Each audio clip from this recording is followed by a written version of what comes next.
Hi everyone, it's October the 13th, and boy, is there a lot going on in the world of social media. Yep, this is the ninth episode of What's New in Social Media this week. So, what goodies have we got in store for you today? Well, the first thing is that job seekers are now choosing Facebook over LinkedIn. Believe it or not, but I'll explain why, so the survey says. There's a wicked new tool that lets you send virtual gifts on Twitter. And I'm sure most of you have seen the new LinkedIn endorsements, but I'm going to give you 6 tips on how to use the new LinkedIn endorsements. There's LinkedIn company pages. Yay, it's finally here, it hits the UK. I'm going to show you how to brand your LinkedIn company page. And I can't go without telling you this week's groovy site. LinkedIn may be the social network of choice for the professional world, but more job seekers are now apparently hunting for work on Facebook, according to a new survey. Still, both networks and Twitter, don't forget Twitter, appear to be taking over the employment search space at a rapid rate. They're saying some 52% of job seekers now use Facebook to help find work.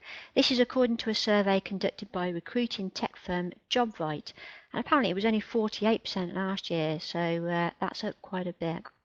Both use a sample of more than 2,000 adults in the US, either unemployed or currently employed and looking for work, so it might be slightly different in the UK.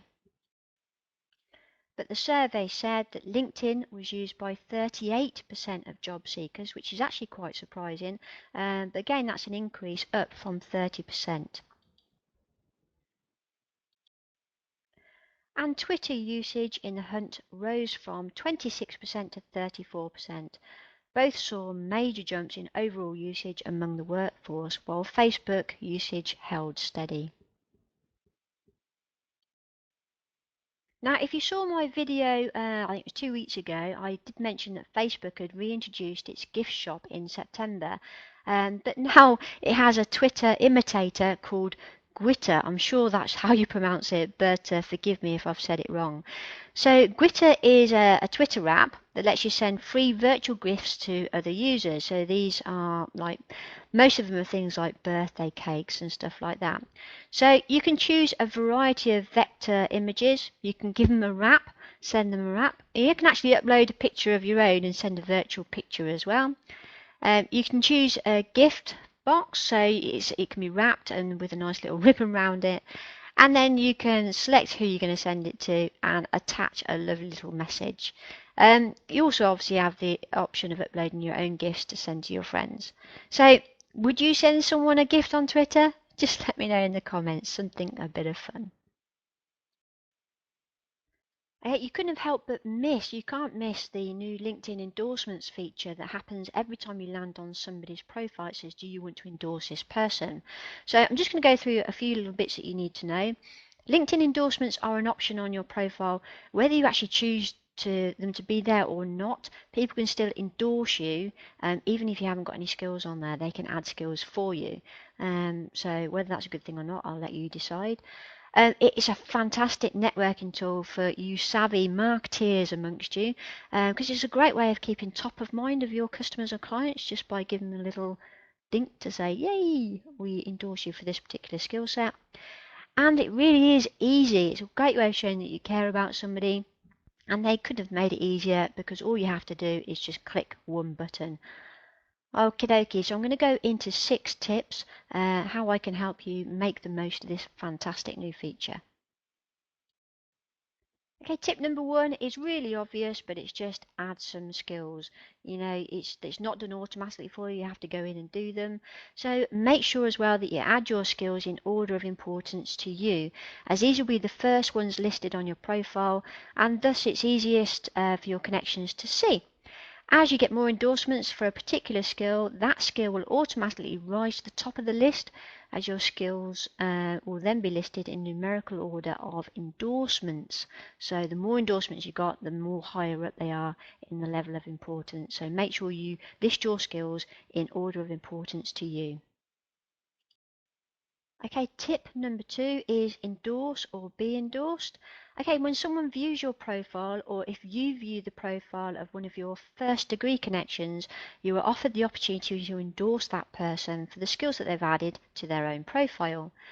Okay, you do have an option to click the cross and get rid of a particular skill if you don't feel that you want to endorse that particular skill. So just cross it and then click the endorse button, and that's your way of adding your endorsement to that skill set. Tip number 3 is really easy, and it's just get more endorsements. Do you know, it's important to get more endorsements, as anyone looking at your profile and comparing you to your competition will just see them. Endorsements create an instant overview that's easy to compare with your competition. And obviously, you want to look your best. Tip number 4 is you have the ability to hide your endorsements. So you have the option to hide your endorsements from your public profile by clicking on these little arrows on the right hand side, although I'm not sure why you'd want to do that.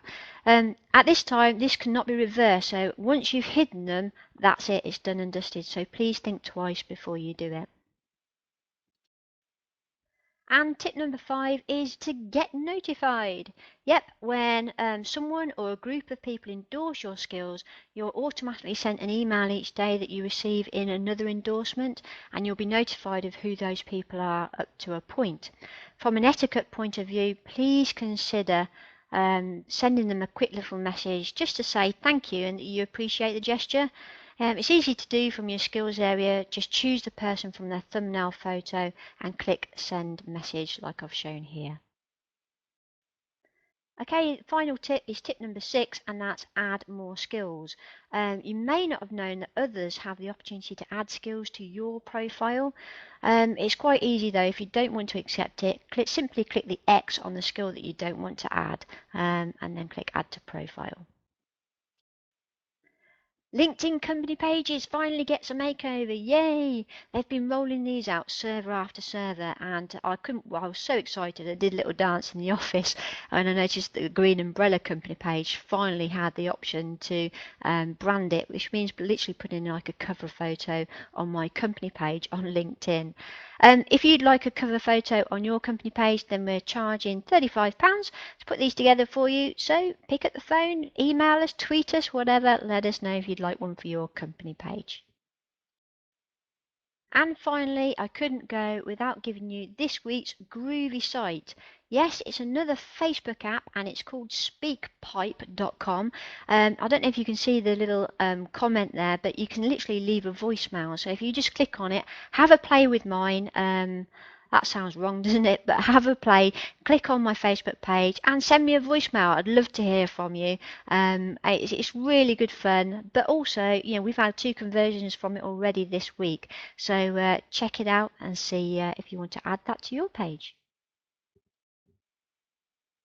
So that's Julia Doherty from Green Umbrella checking out for another week. Remember, if you build it, they will come.